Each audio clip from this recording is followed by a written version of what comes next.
My name is Kathleen Becker, and I'm a certified ASL Sign Language interpreter with RVS.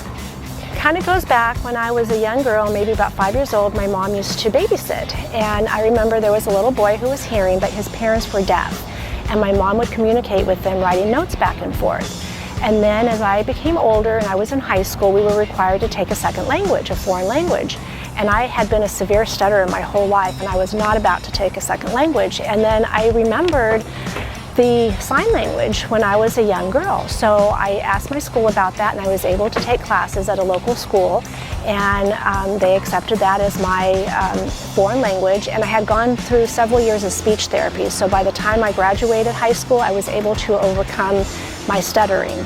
So I wish I had pursued it at that time. However, life gets in the way, and I struggled as a student in school, so I kind of put that on hold. I got married and moved from Colorado to California and had my children. And my older daughter was at high school at the time, at King High School, and she wanted to have dual enrollment and graduate early. And we heard there was a program at RCC.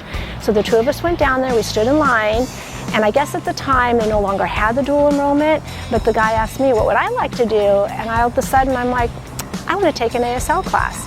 So I took an ASL class in my 40s, and then ever since then I pursued my lifelong dream of becoming an interpreter. I've been an employee with RUSD for 16 years. I started off as an instructional assistant, and then I went back to college at Riverside City College, and then I became a certified ASL Sign Language interpreter in that position with RUSD 9 years ago. My primary job is Riverside Unified School District, and then my second job is Riverside City College. I work at all three campuses, Moreno Valley, Norco, and RCC. And then I work 2 local agencies, and then I also interpret at my local church. It's very rewarding to be able to provide access for the communication to facilitate clear communication between the deaf and hard of hearing and the speaker. We definitely have a bond with our students. You're with them every day, and you are just so excited for them when they have their successes, and then you have compassion in your heartfelt too when they're having their struggles.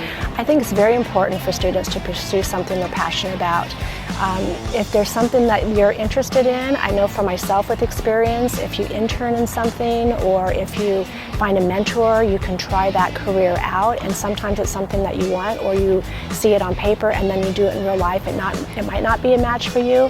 So I think it's very important to pursue that, and whatever stage in life that you are at, whether it's right out of high school, you go straight to college and do your career. For myself, because I struggled in school, I ended up going back to school when I was 43 years old, but it still can happen, and it's very good to always never get old, have lifelong learning.